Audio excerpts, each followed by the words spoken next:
Hello, today is World Book Day and I need a break from work, so I thought I would recount a couple of stories and a poem from various books around the house. I've got an awful lot.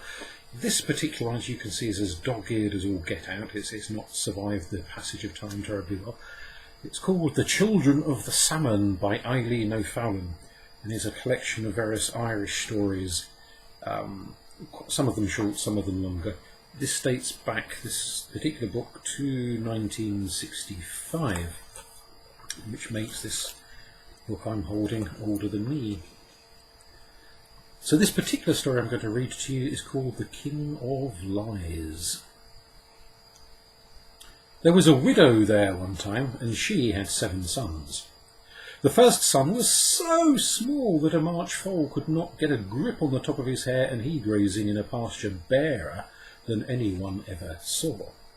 The second son was the same height as the grass, and the third was that small that he was not tall enough to tie the gad of the harms on his mother's donkey unless he stood up on a stool.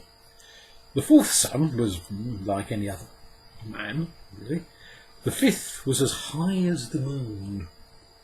The sixth so tall he had to wear a soft cap always, for fear that he would split open the sky.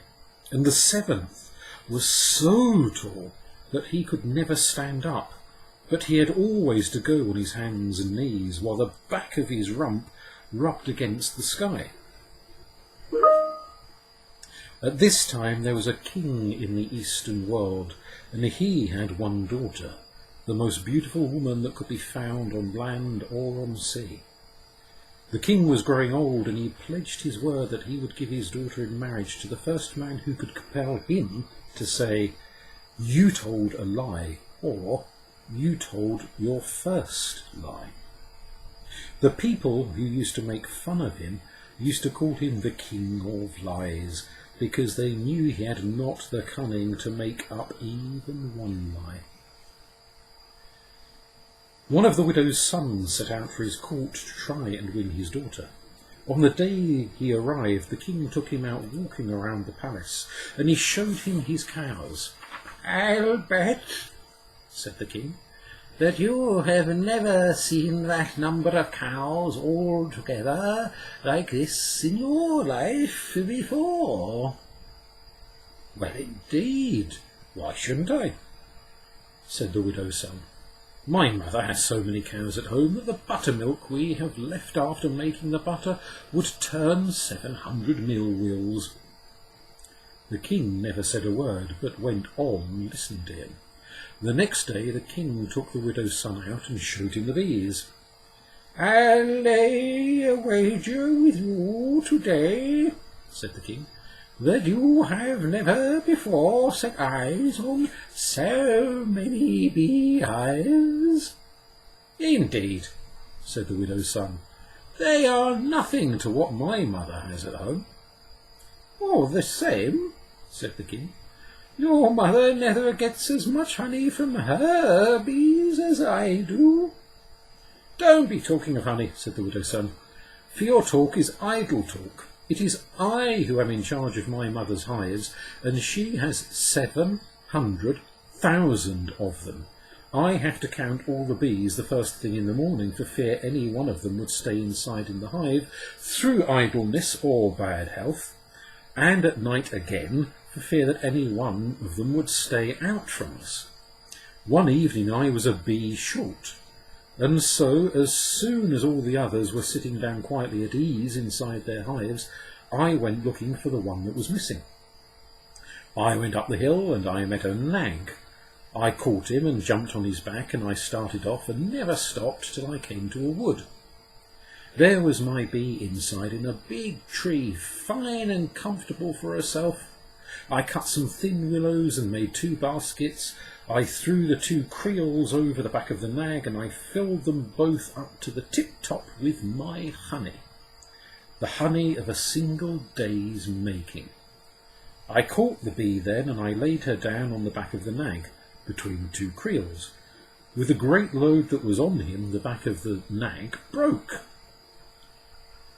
I got a big long staff of oak then and thrust it into his mouth, down his throat and out through his back, and I drove him home with a load of honey. The king never said a word, but listened to all the widow's son was telling him, though he found it hard to keep silent. The third day they went out together again to look at the beanstalk the king had grown. "Isn't that a fine beanstalk?" said the king. "'Tis fine and high," said the widow's son, "but you never saw the like of my mother's beanstalk, every shoot of it growing up high into the air, up to the sky. Don't I climb up 3 branches of it every Sunday morning to hear Mass in heaven? One Sunday when I was up there, a great storm blew up and broke every leaf and branch of that beanstalk. I took up my lodging for the night where I was. On the following morning I started to go down, and I came on 3 women who were winnowing oats near the threshold to the door to heaven. "Will you oblige me with the makings of a straw rope?" I said to them. "We will, to be sure," they said, and they gave it to me. I twisted the straw into a fine rope, and I hung it on the sky, and I let myself down without any bother. All went well till I came near the end of the rope, and by then every bit of twist had gone out of it. When I came down to that part, the rope broke on me, and I was pitched down on top of my head. Just as I was about 3 yards from the ground, a fox jumped up and snapped the head clean off of me. I ran after him and grabbed him by the tail, and as I ran I gave him 700 kicks, and he let out 700 squeaks, and every one of those squeaks was 700 times more of a man than you ever were a king." "You've said your first lie," said the king, "and it wasn't the first, for you've told thousands of thundering lies." "Take it easy," said the widow's son. "I have won your daughter." "Yeah, you have," said the king, "but may neither of you ever prosper, and may ye not be long together." The widow's son and the king's daughter were married, and I do not think the old man's bad wish fell on them, for they lived together till they were both as grey as mice. A happy ending to that one. A poem, short poem this one. This is from a collection by Stevie Smith, whose poetry I really rather like, and is called The River God. I may be smelly and I may be old, rough in my pebbles, reedy in my paws, but where my fish float by I bless their swimming, and I like the people to bathe in me, especially women. But I can drown the fools who bathe too close to the weir, contrary to the rules, and they take a long time drowning.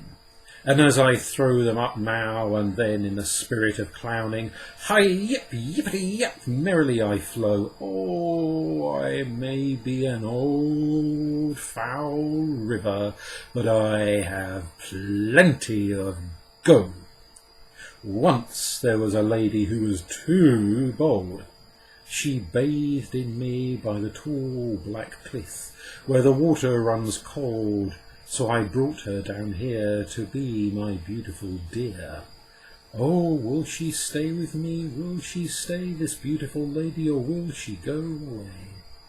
She lies in my beautiful deep river bed, with many a weed to hold her, and many a waving reed.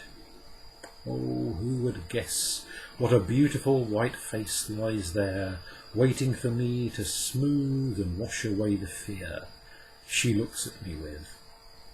I do not let her go. There is no one on earth who does not forget her now.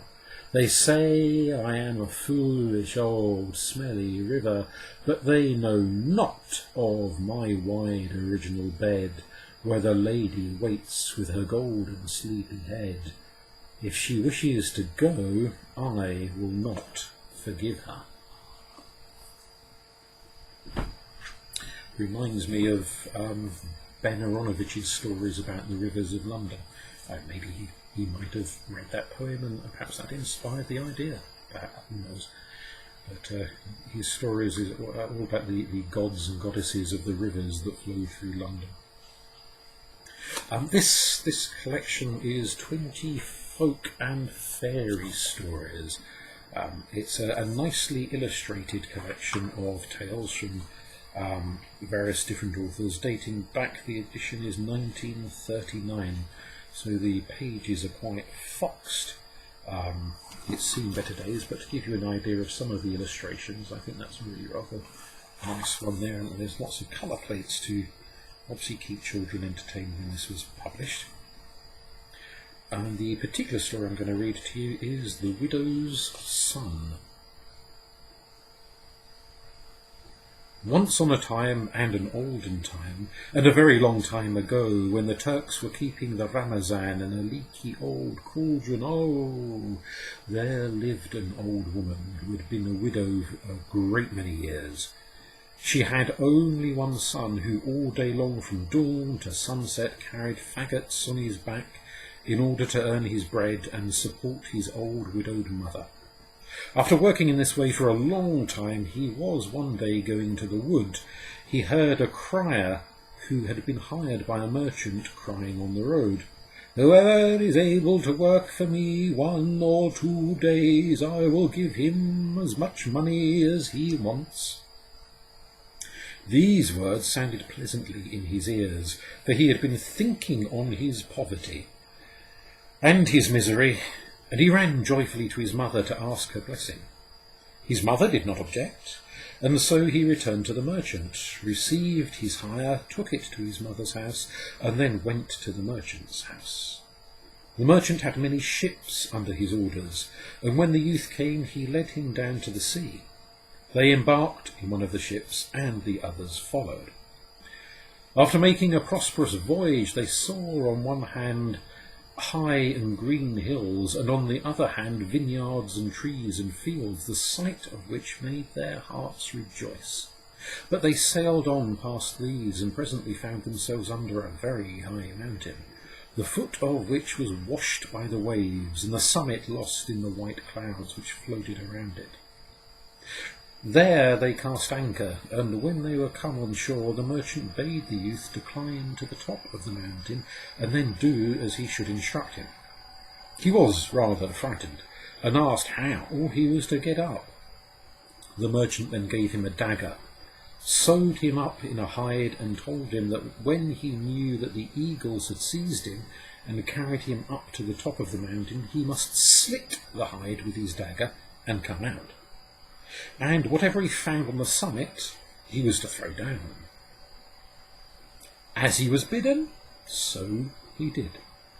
The birds of heaven came at the command of the merchant, who was a powerful magician, seized him and carried him to the top of the mountain, and he slit the hide and came out. What did he see there?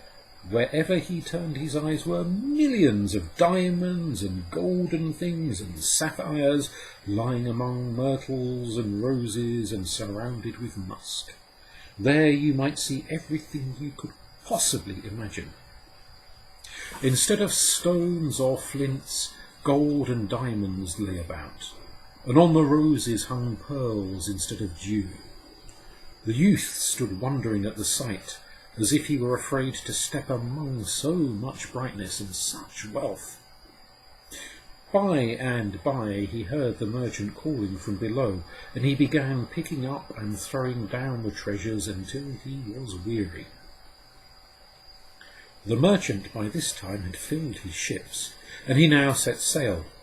The youth called to him from above, and asked what was he to do, but he made no answer.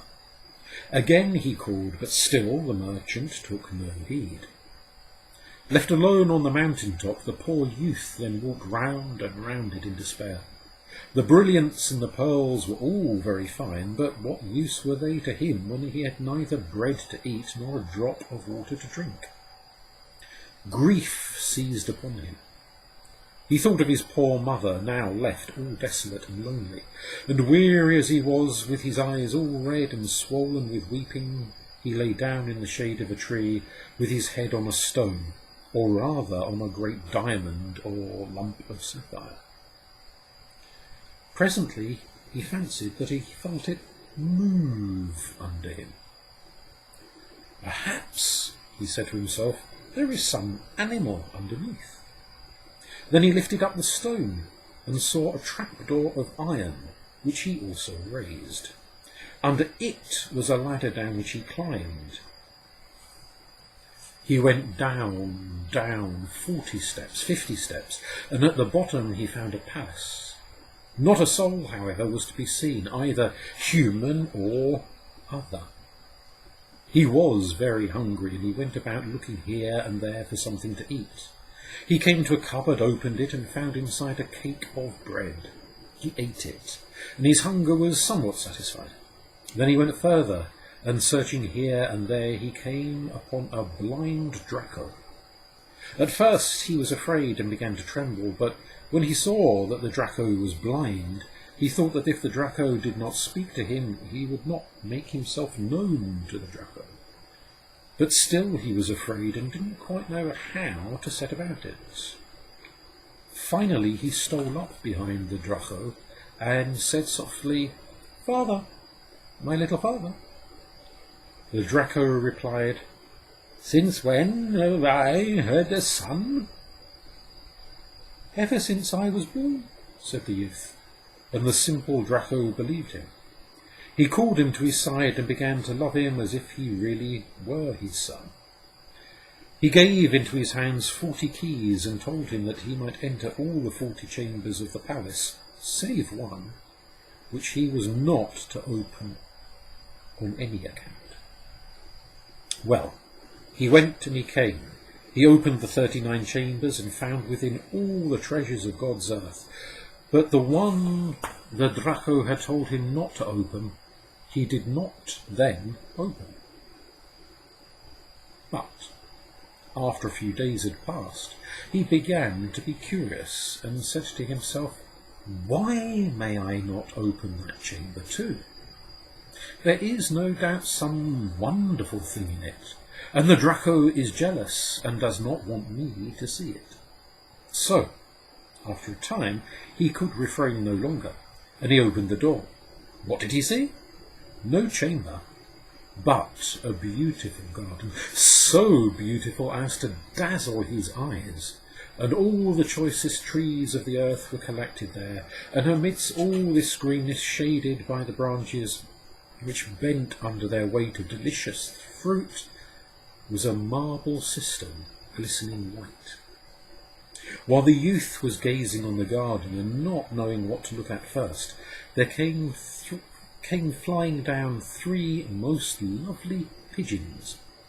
These pigeons dropped their feathers on the edge of the cistern and became 3 maidens so fresh and blooming that the patriarch himself would have fallen in love with them if he had seen them, and much more so the youth. Then the maidens plunged into the cistern and swam quietly about as if no one was looking at them. And how should they know that he saw them from inside the doorway? So he gazed at the maidens, gazed at all 3 of them, and liked them all. But he gave most glances to the youngest, for his heart told him that she was the best. Then, while he was still gazing, they suddenly came out of the water, took up their feathers, and put them on again. And the youth saw with dismay the 3 beautiful maidens disappear, then the 3 pigeons fly away up into the heavens. He locked the door of the chamber and went grief-stricken and distraught to the Draco. The Draco asked what was the matter with him. "How shall I tell thee?" he replied. "It happened this way. I opened the chamber and saw this and that. Well, I repent of it, but of what use is that now that I am in such affliction, and my heart has gone out from me?" When he had thus spoken, the Draco forgave him, and advised him to go early in the morning when the maidens were bathing, watch where they left their feathers, and take the plumage of the one that pleased him best, and hide it. For if she were to see it again, she would seize hold of it and escape. So the next day he went, as the Draco had told him, seized the plumage of the youngest, the one he liked best, and took it with him into the house. The two eldest, when they had finished bathing, donned their feathers and flew up at once into the heavens. The other searched here and there for feathers, but could not find them. Then the youth came out and approached her. She begged him to give her back her feathers, and she would promise not to escape, but he would not give them to her, and so he took her for his wife. The couple lived happily together for some time, and 2 children were born to them. Then the youth related to the Draco how he had come there, and the Draco asked him if he would not like to go home to his mother. At this he rejoiced greatly. So he said goodbye to the Draco, who gave him much money, and opened the mountain for him to go out with his children and his wife, whom he loved like his own eyes. They travelled a long way, and at last they came to the place where his widowed mother lived. Imagine the joy of the widow when she saw her son, and with him this goddess and his 2 dear children. Shortly afterwards he gave the plumage to his mother and begged her to hide it safely, lest perchance his wife might find it and he should lose her. She, however, put it in a place where it could easily be found, and some days afterwards, whilst the youth was away from home, his wife managed by some means or other to find the feathers. Throwing off her gown and her other clothes, she donned the feathers, gave a wing feather to each child, flew with them up to the roof, and then called out to the widow, "Tell my husband that he must take a pair of iron shoes and an iron staff, and come to find me in the castle's green, the castle's red, the 5 tall towers white." When she had said these words, she sprang into the air and was lost to the old woman's sight. Her son came home, and finding no wife or child, began to weep, and was quite inconsolable until his mother repeated to him what the Nereid had said just before she flew away.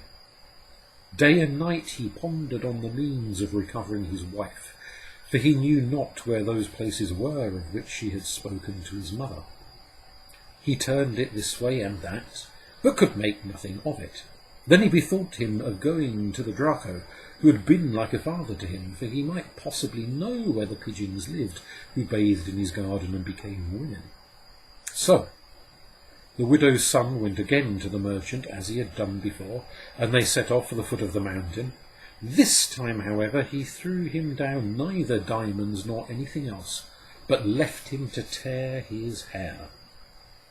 He found the trapdoor, went down to the Draco, greeted him, related all that had happened, and then questioned him concerning his wife's directions. The Draco gave him the iron shoes and the iron staff, and bade him set out, for he would soon find means to reach the palace of his beloved. So he tramped and tramped along, and presently, coming to a lonely place, he found 2 men there quarrelling and fighting. He went up to them and asked what they were making all that noise about, and they replied, "Why, look here, brother, we have this poplar, this sword and this cap, and we can't agree how to divide them between us." When the youth heard this, he couldn't help laughing at the idea of their killing each other for such a small matter. But when he cried, "Ha! Are those things worth fighting and quarrelling about?" they explained to him that whoever should put that cap on his head would, together with it, become invisible. Whoever should climb into that poplar and shake it would be carried to any place he might mention. And whoever held the sword in his hand and bade it do so, it would cut down everything before it. When the youth heard this, he took a fancy to have these objects, and said, "Good fellows, I can divide them fairly between you. I'll throw my staff to a distance, and whoever runs and brings it first to me shall find his share ready for him to take." Then, while they are both running to bring the staff, he dons the cap, girds on the sword, climbs up into the poplar and vanishes. And when they return, they find only the poplar. The youth then climbed to the top of the tree and told it to take him to the castle's green, the castle's red, the 5 tall towers white. He had hardly said the words when he had arrived at the place he mentioned, leaving the poplar and the sword in a certain spot, and still wearing the cap so as not to be seen. He enters the castles to find his wife and children. He first goes round this way, and then round that way, and at last he finds his wife amongst the fowls in the poultry yard, where her father had put her when she came back, as she had disgraced the family by wedding a human. He made himself known to her, and proposed that they should fly away together with the children. She said, "We will first tell my father, and then we will go." After a little while they heard her father coming down. She was afraid, but the youth stood still and told her to take no notice of him. Then he put on the cap and became invisible without stirring thence. Her father comes near and asks, "Who is hidden here? I smell human flesh." She replied that it was her husband who had come to fetch her. He then asked her if he might see him, for he wanted to know what manner of man he was. She, however, did not allow her husband to show himself, as she feared that her father would kill him.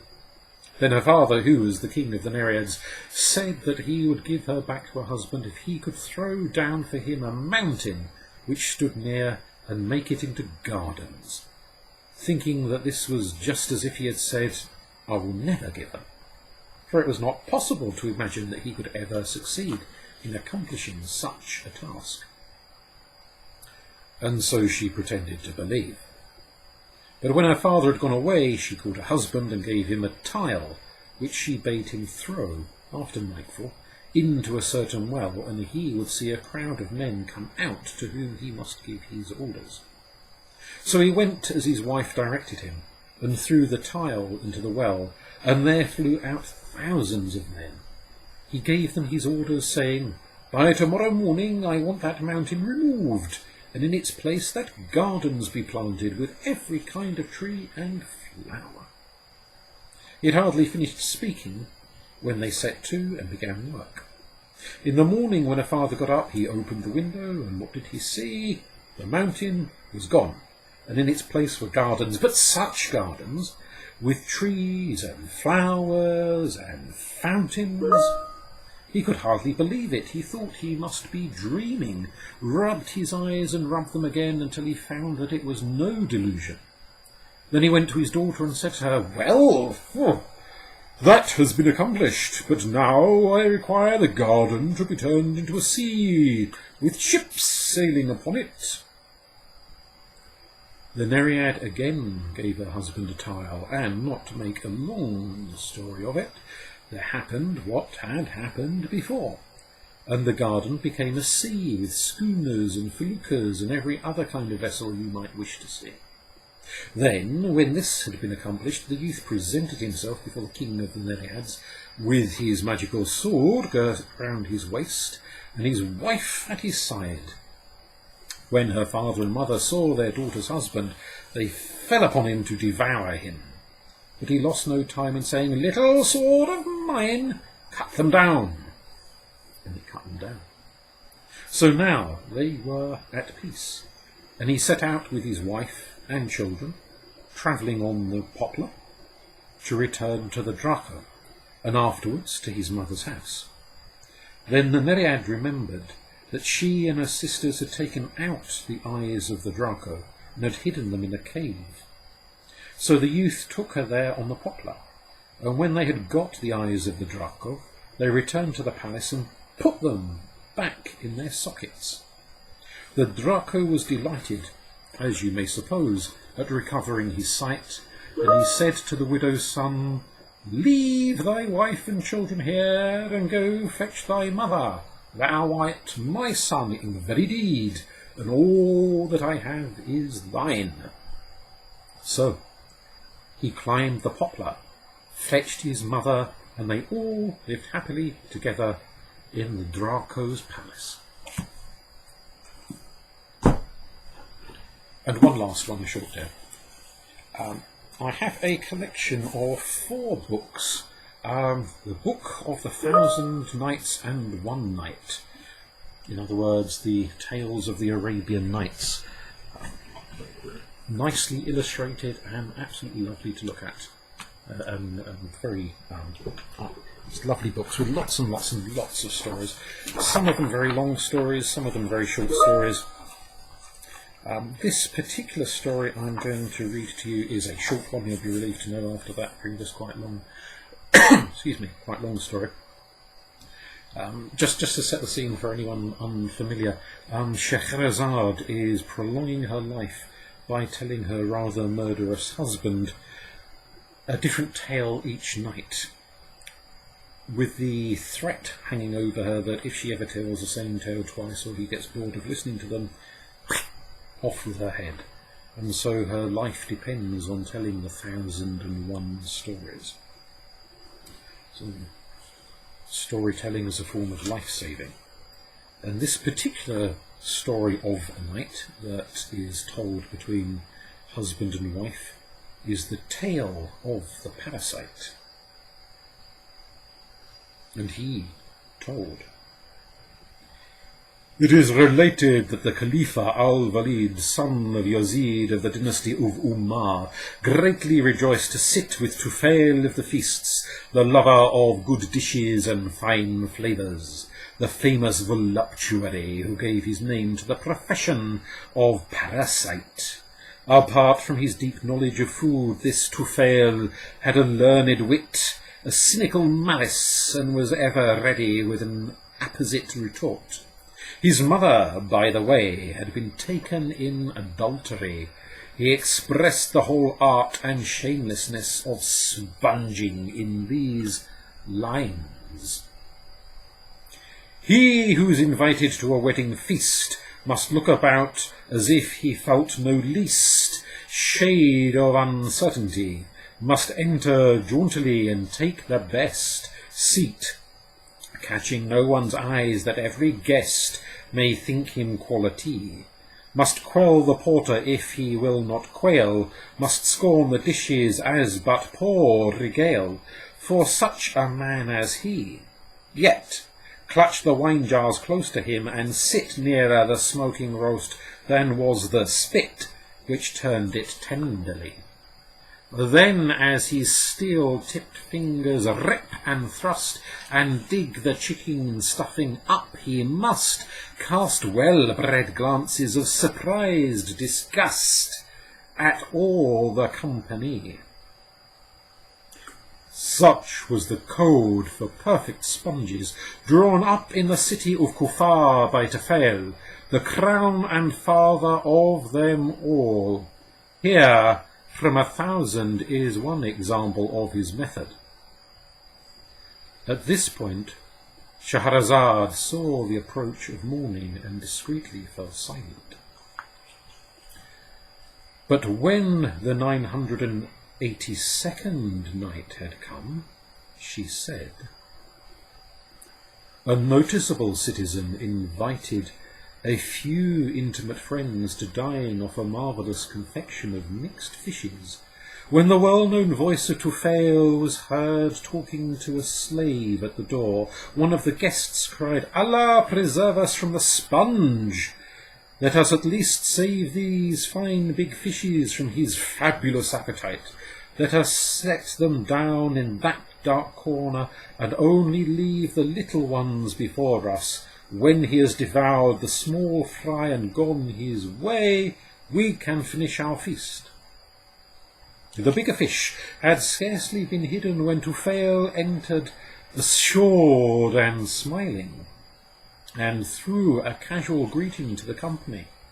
After calling upon the name of Allah, he sat down, his hand to the dish, but contented himself with one small worthless sprat. The guests were delighted and said to him, 'Well, Master Tufail, what do you think of these fish? They hardly seem to take your fancy.' But I have not been on good terms with fish for a long time, answered Tufail. My anger against fish is very terrible. My poor father was drowned at sea, and the savage brutes devoured him. Then surely this is as good a chance to avenge your father by devouring them, said one of the guests. Perhaps you are right, exclaimed Tufail, but wait a moment. His parasitic eye had already searched out the fine and hidden fishes in the corner, so he lifted the smallest sprat from the dish and held it close to his ear, seeming to listen to the conversation. Do you know what this little bit of sprat has been saying? He asked at length. And the guests answered, As Allah lives, how should we know? Then said Tufail, This is what he said.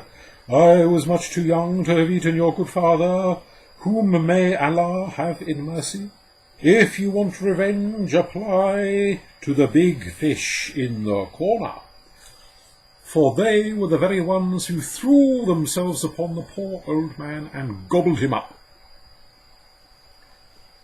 The host and his guests realized that the trained nostrils of the parasite had winded their device, so, as well as they could for laughter, they set the fine big fish before him, saying, Eat in Allah's name, and may they give you horrible indigestion. And now, said the young man, I will tell you the mournful tale of the fair slave of destiny. But that is another story for another day.